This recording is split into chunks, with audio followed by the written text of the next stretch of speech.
if you're ready. Okay, 431, July 7th, 2021. God, 1900s was a long time ago. Hey, welcome to the Washington County Fair Board meeting, call to order. At this time, we will open oral communications 1. This is where any member would like to address the board may do so. This opportunity is time limited to 2 minutes and 10 minutes maximum. We do have another oral communications at the end of the program that is a lot longer, 5 minutes, with a 30-minute max. If anybody would like to address the board, is there anybody that would like to talk to the board at this time? We've got one hand raised. So, okay, go ahead, Kim.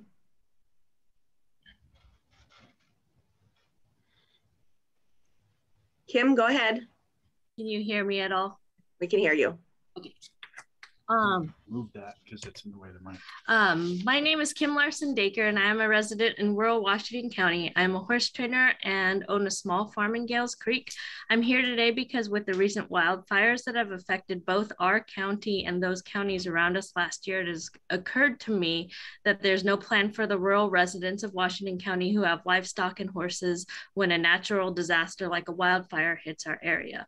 Last year, the fairgrounds housed over 300 animals of various types during the wildfire. I am hoping that I can raise awareness to help the fairgrounds gain funding for supplies that they need so that they can help shelter residents and their animals when a natural disaster strikes, and so the master plan for the grounds can be implemented. I've been told that this is a board meeting is not really the place to bring up my concern, and I understand that this is more about planning for the fair, but I was hoping that I could raise awareness to my concerns and also get some support from the fair board members, all of you guys, on my mission to help get funding to your fairgrounds. So thank you for your time and consideration. Thank you, Thanks, Kim. Kim. Appreciate that.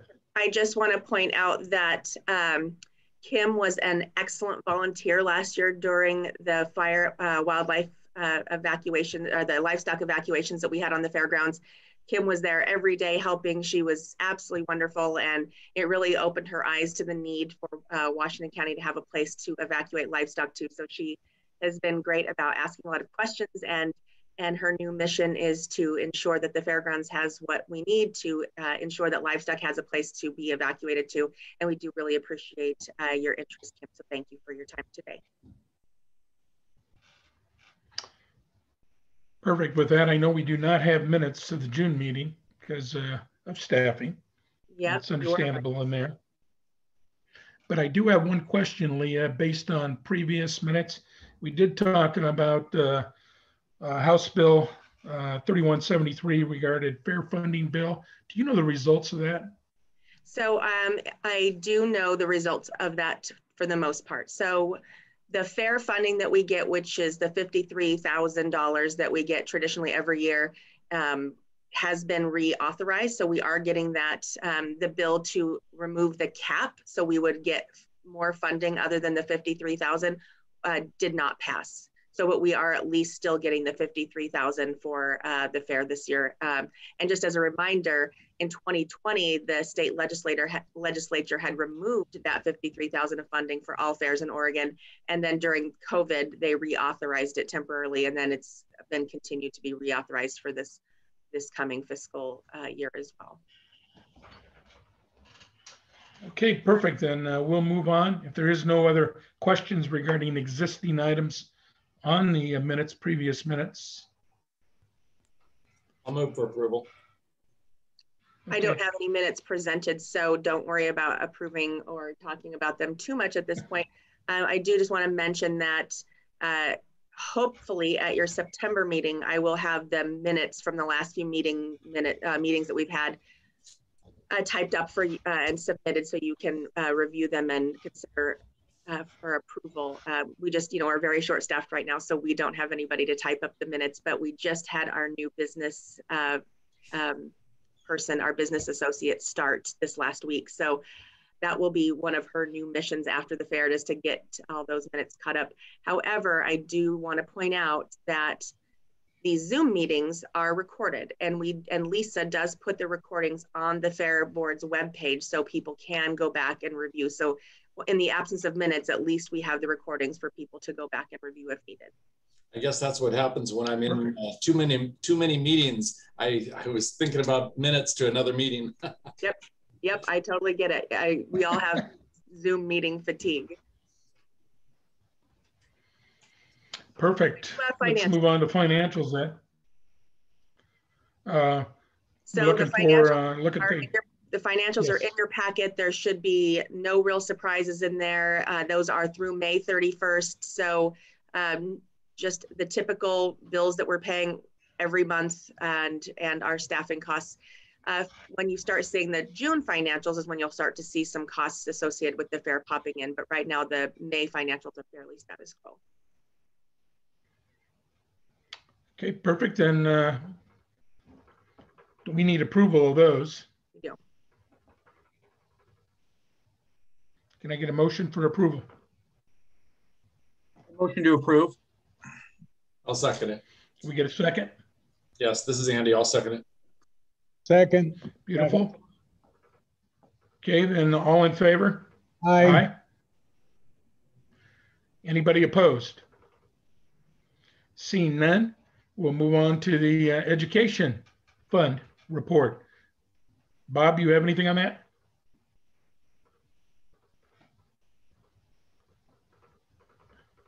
We have a meeting tomorrow night where we're going to discuss business.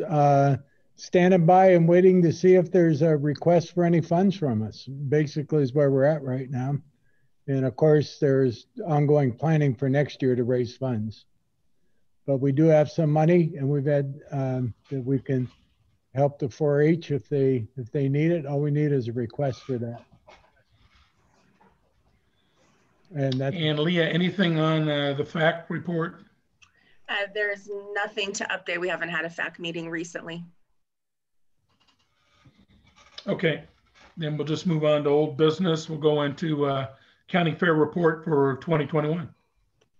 Great. So thank you all very much. Hang on, I just got to get myself up here on my PowerPoint. So since we started meeting virtually about 1.5 years ago, I usually start out this part of the presentation with a staff update and a COVID update. So I'm going to do both of those right now. Staffing update is finally some good news. I've been sharing, nothing but bad news about staffing for so long, just telling you of who has been redeployed to other departments and who has left for other jobs. So we finally get to report some really positive things for staffing. Number one, our new business support specialist started this last week on June 28th, Melissa Williams. She has worked for the county for over 24 years, so she comes with a lot of experience in finance and contracting. So we're very, very excited to have her here on site, and she has hit the ground running, getting things ready for the fair, getting contracts done and payments done. And so we're really excited to have her here.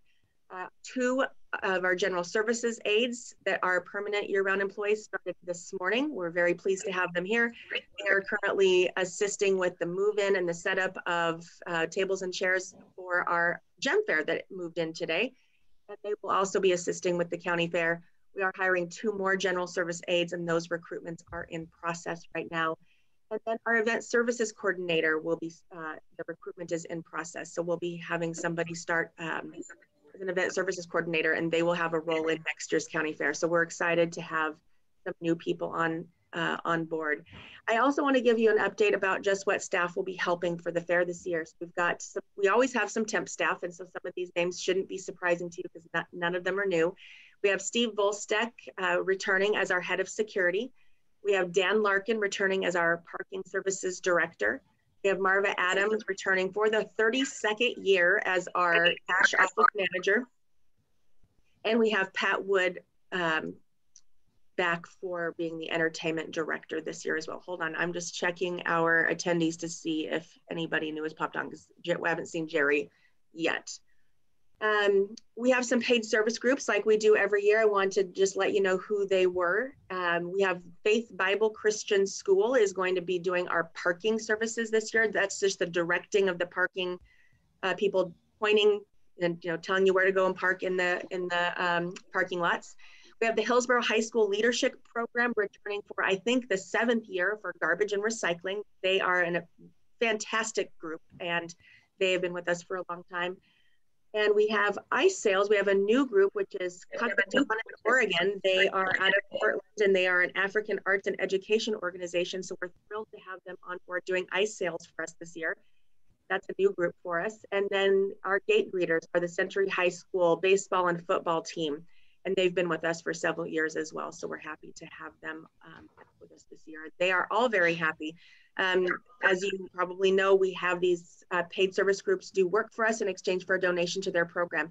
And it's really a big deal for them. This is like our Century High School football and baseball team tell us this is their one fundraiser a year. They don't have to sell wrapping paper and candy bars. They get to do all their fundraising at the fair. And so they're highly appreciative. And then for our contract staff, we've got Don Hillman, who many of you know, who used to be the executive director, my former boss, coming back and being our food and beverage coordinator for us. So that's been great. Katie Cannon, who is the retired Oregon State Fair manager. She is our sanitation manager.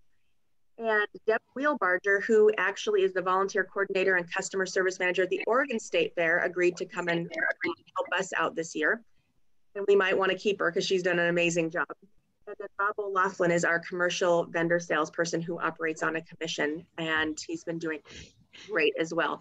So that's just a quick staffing update. And if you don't have any questions, we can move on, or I'm happy to answer questions if you have any. Okay. Seeing none, we'll move on. So COVID update, I still threw this in there just because the fair is still going to be impacted this year by COVID. So even though all the restrictions have been removed as of last week, we're still going to continue to promote hand washing throughout the entire fair and the facility. Our E. coli and biosecurity program will still be in place. As I just put that under there, is just, it's still obviously, it goes hand in hand with sanitation. So we want to make sure that we are still doing an excellent job with our biosecurity measures. And like I said, the fair is still going to continue to be impacted by COVID this year. We are having a lot of trouble finding some of our extra help that our food vendors use. Our carnival is struggling to find extra help. Obviously, our 4-H is severely impacted with their limited numbers. So even though COVID restrictions are gone and we don't have restrictions on our attendance, I just want to make sure that we're really managing those expectations that we are still impacted by COVID this year, even though the restrictions have been removed. Any questions on COVID or biosecurity? All right, seeing none, I'll move on. Fair production update. So, it's interesting. I always reflect on the July Fair Board meeting that this meeting is really just a lot of information for you guys. The fair is 16 days away from right now. In 16 days and 15 minutes, we will be opening the gates for the 2021 Washington County Fair. So this is really just the time where I can give you guys just a last minute update about what we're doing on the grounds, and you guys can certainly answer questions. So like you've heard for how many months, we're going to have some livestock. It's going to be limited. On weekend one, we have 4-H horses. They have told me they have 27 horses that will be on site and performing their show in the horse arena, and they will be on site in the barns. We have 2 longhorn cattle that I've contracted to bring in. And Bill Ganger is going to bring in 6 head of cattle on both weekends for us. So thank you, Bill, for stepping up and willing to bring some animals in for the public benefit. We really do appreciate that. We do need to do some paperwork, legal tells me, so I'll be talking to you about that later. But again, we do really appreciate your commitment to the fair to bring in livestock for the benefit of the public. It's really, really important, and we really do appreciate that. On weekend 2, we have swine, 4-H and FFA swine, 37 of them registered, and we have 48 sheep and goats. And we will have some small animals, rabbits, cavies, and poultry. I don't have exact numbers on those yet, but we will have some of those on the grounds as well. Hang on, I'm checking again to see if Jerry has showed up. Nope, not yet. We will obviously have entertainment on the grounds. We have our full act of family entertainment on the stage. All that information is on the website. We've got Leap and Louis Lichtenstein doing cowboy tricks. We've got hypnotists, we've got magicians, we've got all sorts of good family stuff on the family stage. And then we have a lot of musical offerings on the Tap House stage every day as well. our featured grounds acts in the center of the grounds. The week 1 is going to be the K9 Kings Dog Show. It's a dog trick entertainment show. And on week 2, we have the Racing Pigs. It's always really popular. And the other thing that I forgot to add into this list was Brad's Reptiles will be here all 10 days of the fair. And as you all know, Brad's Reptiles is very, very popular. And when we don't have them here, we get a lot of complaints from the public. So we're glad that Brad was able to return to us this year. We will have the carnival as usual. Was in contact with the carnival just this morning. Those rides are starting to show up. I think the roller coaster will be here tomorrow. So those rides will start getting set up. So that's exciting. That always generates a lot of interest by the community when they're driving by and they start to see the carnival rides go up. We've got commercial vendors in the wingspan and outdoors. Bob has sold 140 booths in the expo hall and a number of booths outside. So we're really excited about the fact that we're really getting commercial vendors in the expo hall. And the vendors are very happy to be back this year. And they're very happy that in the new beautiful wingspan expo hall, they have air conditioning and beautiful restroom and Wi-Fi and all the good things that they didn't have when they were in the old 1950s main exhibit hall. So make sure that when you are on site, you stop by and visit the vendors. And Washington County will have a booth in the expo hall. So they will be in attendance and supporting the Fair Board in their endeavors this year. We'll have food and alcohol on site selling like normal. We are doing some expanded food offerings. We had some bigger food concessions that applied this year that we haven't had in the past. So we're really excited. We're bringing in some kind of what we're calling the big players in the food concession world that have decided Washington County is where they want to be this year. So we're happy that they will be joining us. We have free parking Monday through Thursday. That is one effort that we're going through for the public that trying to get some interest on those weeknights as we're offering free parking. Hillsborough Police Department, I've been in close contact with them. They provide our exterior roadway support. They are keeping our intersections and our roadways in good shape around the fairgrounds, and they are a great partner, and we're happy that we're working with them. Normally we have Officer Jinsey Pace that helps us with that. This year we have Kevin Harrison, and he's been wonderful to work with. So thank you to Hillsborough Police Department for your continued support. The Sheriff's Department will be here all 10 days. And I do want to point out, Gary and I had a meeting with the Sheriff's Department a couple weeks ago. We talked about it in 2019 that we knew the Sheriff's Department was going to start charging us for their support for the fair. And obviously we didn't have that in 2020 because we didn't have the fair, but that is an expense that we are paying the Sheriff's Department this year. And I think that $53,000 for the services that the Sheriff's Department provides to us is actually a really good value. They are an excellent partner. They do a lot of great work for us. And so I think they were a little bit wary about asking us for that level of funding. And when Gary and I met with them, we felt that that was a reasonable request for all the hours and the work that they do put in ensuring the safety of the public and the fair and everything that we have going on. So we do really appreciate that. And the Sheriff's Department Posse, which is actually a 501c3 nonprofit separate organization from the Sheriff Department, but they are all made up of sheriff members. They are working in the parking lots again on their horses like normal, and we are happy to have them. We do make them a small donation. And this year they're actually going to have a setup in the barns so people can come by and talk about safety. And they are actually going to be talking about livestock fire safety. As you may remember, the Sheriff's Posse was integral in our fire evacuation for livestock last year. And so they're going to be trying to educate the public on livestock safety during the fire season. So we're really happy to have them coming and setting up a display this year. And then we have a couple sponsors that Lisa has secured. We've got Baker Rock Resources is a sponsor for us this year. Farmington Gardens is a sponsor, and Coastal Farm and Ranch is a sponsor. So we're thrilled to have them back this year. We do have some sponsors that wanted to be back, but just with COVID restrictions and business being down, some of our sponsors weren't able to join us this year, like Les Schwab, who's been a long-term supporter in the past, and we're hoping that we'll have them back in the future. Last but not least, advertising will be starting here in the next week or so.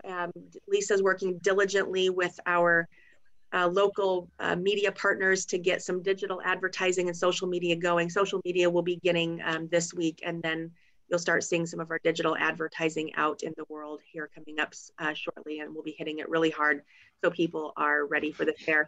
I think people are already realizing that the fair is going on. We're getting dozens of phone calls every day about people who say, are you really having the fair? We see it's on your website, but are you really doing it? Yes, we are really, really doing it. I think everybody's just a little bit gun shy about, COVID. Are you really actually moving forward? So I think that's some great news that the public is aware that the fair is happening, but they just want to double check. They don't want to drive all the way over here and try to get into the gates if we're closed. So they're just double checking. So we appreciate that. So, and that is all I have for an update for the 2021 fair. I'm happy to entertain questions. I do want to just remind you all, I do have a packet of information that I will either drop in the mail or deliver to you or have you drop by that's got your badge and that kind of stuff in it. You will need to get that to you.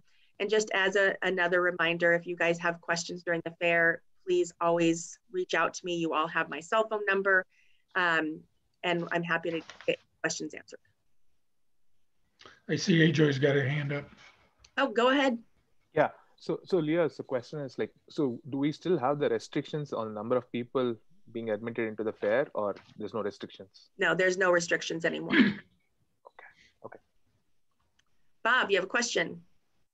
Actually, it's Bill. Is the fair board feeding the kids this year for breakfast? No, we're not doing that this year. Okay. Do you have duties that you want us to do? We talked about that.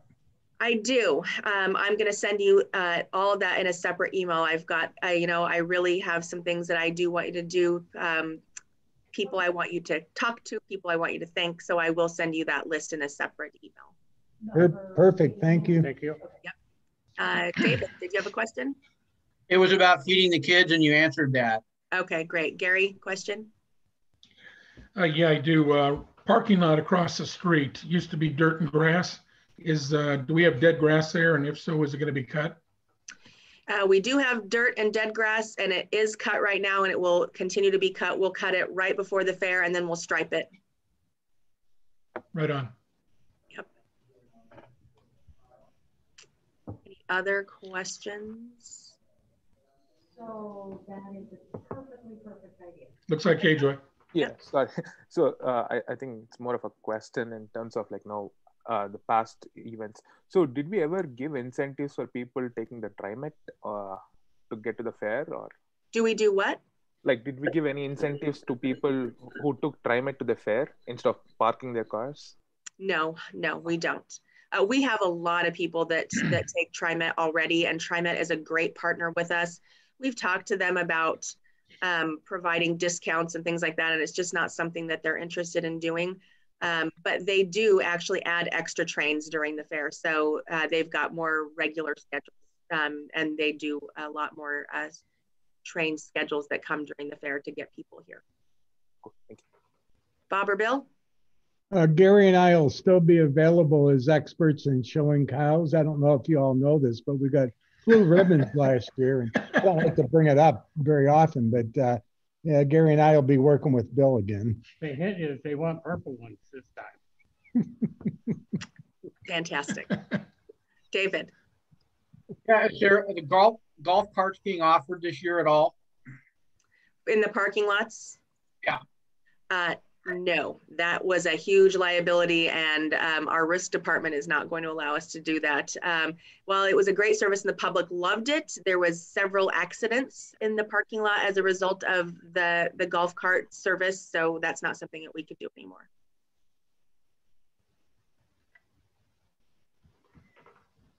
Any other? All right, looks like we're moving on to 4-H.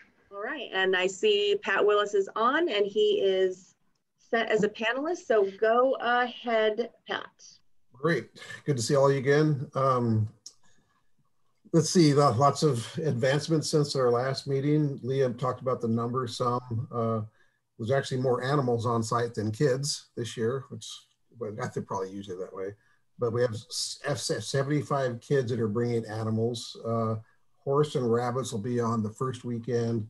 KV, swine, sheep, goats, and poultry the second weekend. And then like we talked about before, I think dairy cattle aren't going to be there. They just couldn't accommodate that period of time. And the same thing with beef. They're not going to be there either. They couldn't adjust to the 2.5-day schedule. So, and Leah's comment, fair impacted by COVID this year, definitely, we all know that. And she also mentioned gun shy, that's still the process too. But kids are really looking forward to fair and having a really good experience. Some things that come up, we had on last month, middle of June, inspectors come out and look at the footings of the new horse arena. And I really want to thank, all of us want to thank Albert and Mike and the crew out there for getting that going, putting it together. They've always gone the extra mile to making sure the fair is good for kids.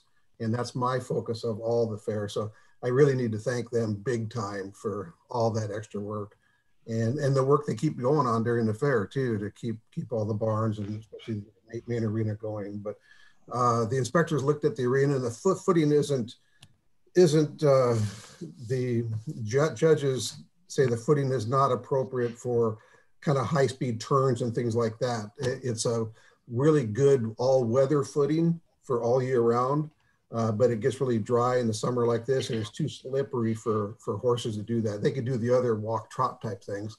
So gaming's going to be off-site, I think the following Tuesday someplace, but all the other horse events will be in the arena, and in the warm-up arena, they'll be using that for some of the events also. So that's working out that way. Let's see. We're still working on the scheduling and coordinating that. On June 4th, Gary sent us an email giving us 3 options. Either the kids and animals could be on site for 2.5 days or not at all. And FFA and horses could be there. We don't manage FFA, so I'm not sure what they're doing actually. We collaborate with them, but I'm not sure what kind of numbers they're processing there. But we're giving these alternatives, and it did turn some kids away. I disagreed with that process, but I respect it because you're the fair board. You're the board, you're responsible for the fair. I'm responsible for the kids, their safety, and their experience. So usually our missions really align. But let's see what else. And we'll be there. We don't have an office there. It's we're kind of call it 4-H out of a box because we have such a small group of kids participating. Our hearth group will be there on July 17th, a week before. We only have 20 kids doing hearth exhibits, so we're working out that too. So, and the other thing I need to share with all of you, I'm retiring this year. This will be my last fair board meeting and my last fair. I didn't want my last fair to be impacted by COVID like this. It wasn't in my bucket list, but we're here. So but I'll be at fair and I'll be working through most of August. Any questions? Hey, Pat, Kimberley Moto signed on, said if you want some assistance regarding the visit to the arena, she's willing to talk. Sure. You want to have her talk now or at the end? She can talk now if it regards this. So yeah, we had a lot of expertise look at the arena and check it out, and there's a lot of interest in making that arena work the best it can, and it's the composition. But Kimberly, are you there? I am. Can you hear me? Yeah, good. Okay. Yeah, so I took Meredith, my daughter, and her horse out today because today was the final day that we could go and kind of get our horses used to it. It's always a good idea with the helicopters and the MAX train and all those kinds of things. I thought it looked beautiful, but I am concerned, and you did bring it up, on how slick the surface is. So my biggest concern, and I don't know if it's easily remedied, like if we could bring in dump truck loads of, I don't know, I'm not a arena footing expert. I just know about kids and horses. To make it a little more stable. If you walk in it, it's really slippery. It's like walking kind of up a sand dune. So imagine doing that on a 12 to 1400 pound horse, which under normal circumstances, when everyone's focusing and calm and being good, it would work fine. But my big concern is that we have a lot of younger riders right now. My daughter is a state qualifier in OSET and county fairs for a long time. So I'm not questioning her ability, but when a horse startles, they don't always think about what they're standing on. And usually when they startle, they go sideways. And going sideways on a slippery surface can be very dangerous for both the rider and the horse for an injury. So I don't know if there's a possibility to get that a little more worked up and watered and some other soil in there, because it's a beautiful arena. The fencing looks nice. I mean, it just looks so nice. And it looked like they've already kind of started to till up the lunging area, and the practice arena is kind of what it looked like to me. Is that the correct case, or?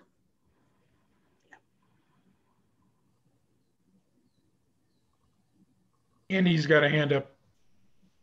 I've got a question. What makes the surface slick? Is it just packed hard pan, or is there something other than that underneath the soft surface? Well, from what we could see on the surface, we had, our horse was sinking in about 5 inches deep, and it's kind of like little pebbles. So kind of imagine like a bunch of ball bearings or very small marbles, and that's what they're walking on. And it's just really hard to get a footing. Like, in fact, I did not let my daughter ride at faster than a walk, because I'm like, this is not okay. I don't know if watering it a lot and tilling it would help, or just bringing in some dump trucks full of either a sandy loam or some sort of fill dirt. There's a lot of arena people in our area, and the state fairgrounds also has some arena people that could help us get it a little safer. I'm just really concerned about the less experienced riders, because, you know, fair is so fun, but it also has lots of crazy noises and kids and balloons and strollers, and horses are afraid of everything that walks on earth. So we did utilize the people from the Oregon State Fair to get the mixture that was ordered for the arena. So this was what they told us to order. So not sure why this is a problem. We obviously are not watering it right now because we're setting up for the fair. So when the horses are on site, we will have the water trailer there, you know, so the arena can be watered, and it will be worked up. But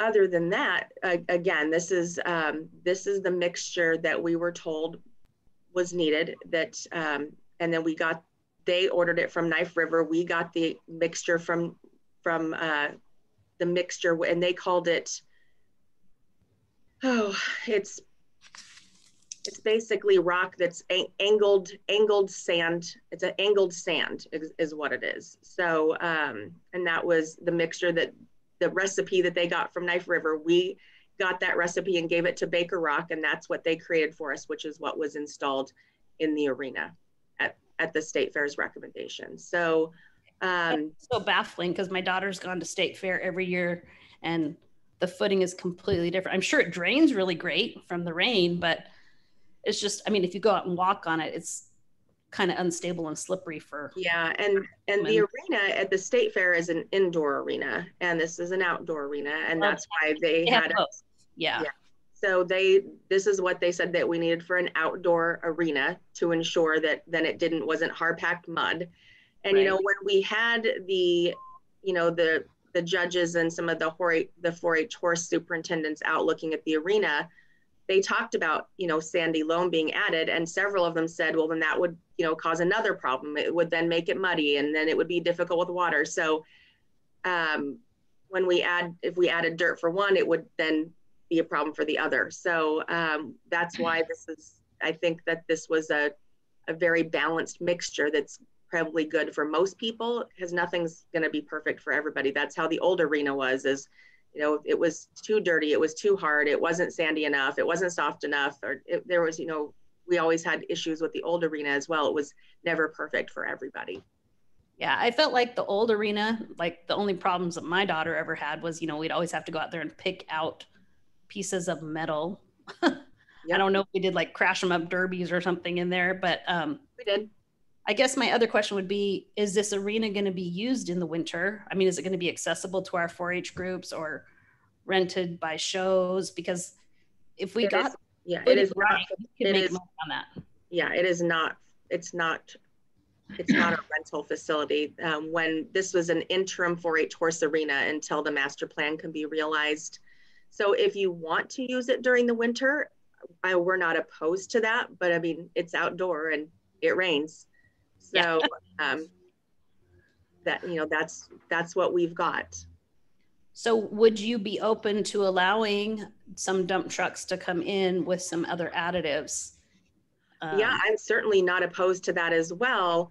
You know, again, it's in listening to the people that were out that night looking at the arena. A few of them said that they thought dirt should be added. A few said that dirt should not be added. So yeah, I really don't know where we go from there to make everybody happy. Yeah, I'll talk more to the leaders, but I know that my concern as a leader and as a parent is first and foremost only for the safety of the kids, because there are no other animals that come to fair that have kids sitting on them. Yep. And, you know, I mean, on the plus side, our horse loved rolling in that arena. My daughter said it probably wouldn't hurt to get bucked off in that arena because you just kind of sink in, but it just didn't feel as safe. So maybe we can come up with the 4-H group coming up with some idea of what kind of things to bring in and talking to the state leaders. Sure.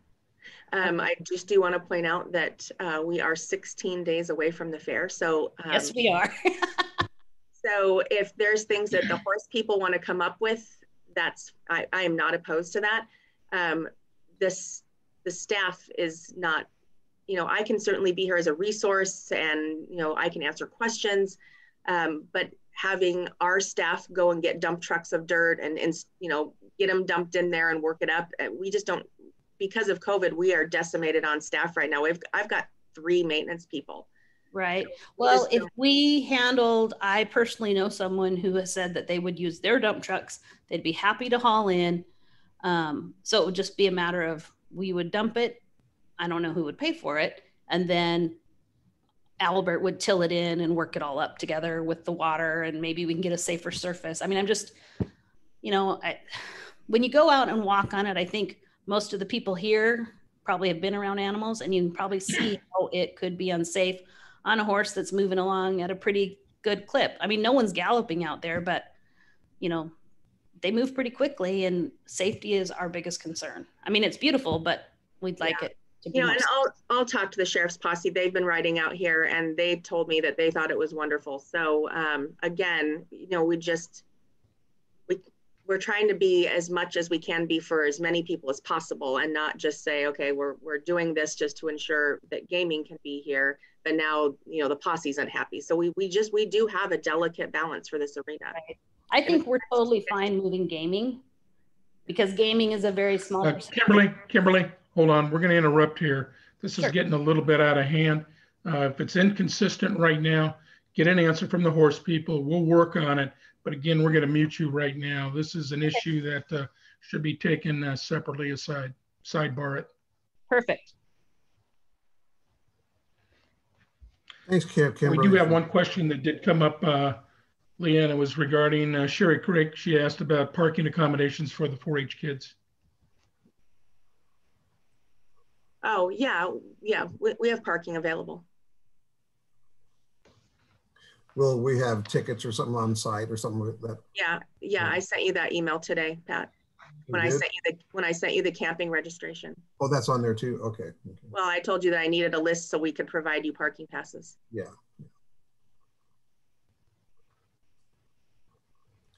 Well, any other questions for 4-H?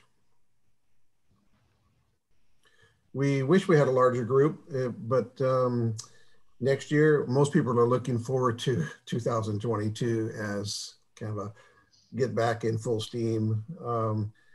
I know our group would like to start planning in the fall with all of you and or members of the Fair Board, whatever that is, and to work out all these details earlier than we did this year for sure. But COVID caused all those headaches for us. Yes, they did. Yeah. And it is still, there is still that anxiety about the virus and the Delta virus and those things. So there's still a certain anxiety out there, that's for sure. But our kids will do the best and we'll do the best. Okay. Any other questions for Pat before we move on? Okay, moving on, CAO update. I don't have an update from the CAO's office. I talked to Sia briefly earlier today and she didn't have any updates. So the answer is no update from the CAO's office. Okay, and then at this time, we move on to oral communications 2. This is the opportunity for anybody that has not spoke at the meeting to be able to address the meeting. There is 5 minutes allotted for this period, 30 minutes max. Is there anybody that would like to speak that hasn't spoken before?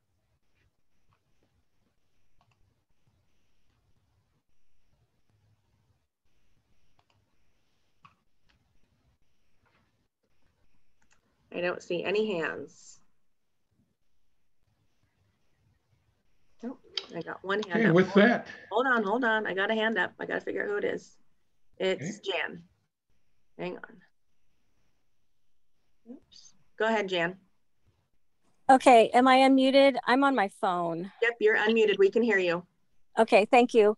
So I wanted to clarify a couple things. I was out there when we did inspect the arena. I just wanted to make a couple notes. First of all, Baker Rock is the one who delivered the footing. I did call them. I wanted to know exactly what they put in there, because I'm a person who likes to know before I make accusations or makes anything. I do my research first. They put in what's called river sand. It's taken right out of the river. It's a sand that, since it's been in the river, is very rounded. It is not angular. I asked them what the difference between river sand and what is called 10-, which is what I have in my round pen. And the difference is that it's 10- is angular. River sand is not. And I talked to the dispatcher at Baker Rock, and that's what she told me that was delivered to Washington County Fairgrounds Arena. It's a great, wonderful, all-weather arena footing for Oregon. It's wonderful to ride in 9 months out of the year because it drains very well. And when it has some moisture in it, it's a fantastic footing. It holds well, it binds well, horses can ride in it, and there's really no safety issues at all. When it's dry, it becomes very, very slick. It's like BBs and ball bearings. It's very slick because it doesn't bind together unless it's wet.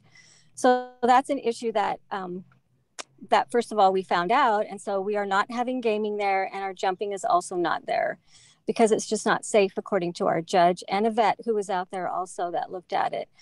So we can amend it. My question is the cost. Who's going to pay for that? There's not a lot of time.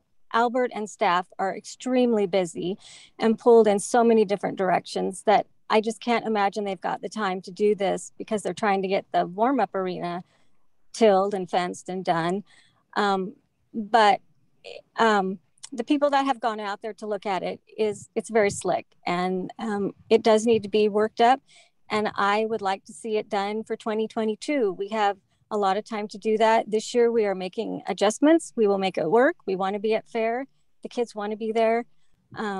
We're making adjustments and we'll make it work so that we are there. But I think we need to focus on 2022 and making the footing as best as we can be, whatever that means.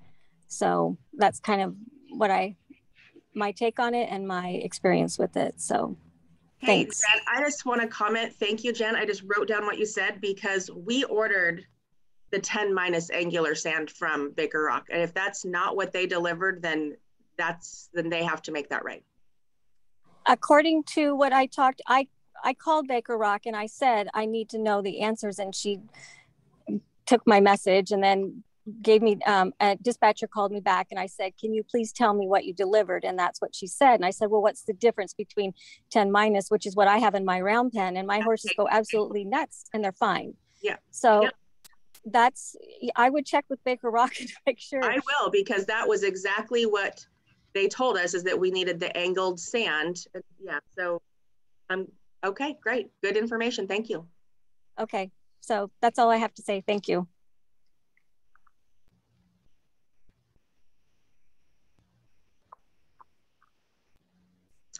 Any other, I don't see any other hands up. Okay, Penny, Matt, and I take it you are going to find out immediately, right, Leah, on the sand? Yeah, I'm actually emailing them right now while we're talking. There's another hand up, Annabelle Morgan. Go ahead, Annabelle. Unmute. Okay, so I just wanted to know, in terms of passes for the kids for 4-H parking passes, where do they pick them up and when? And also, are they supposed to park in any particular place and enter at any particular? That's all information that Pat Willis will get to you. Oh, sorry. Okay, thank you. Any other questions? No hands. Okay, seeing none, then can we get a motion for adjournment? I make a motion, we adjourn. Second. Yeah. Right. Okay, then we are adjourned. And our next meeting is September 8th. If you have time, can you call me, Leah? I will. Thank you. Thank you.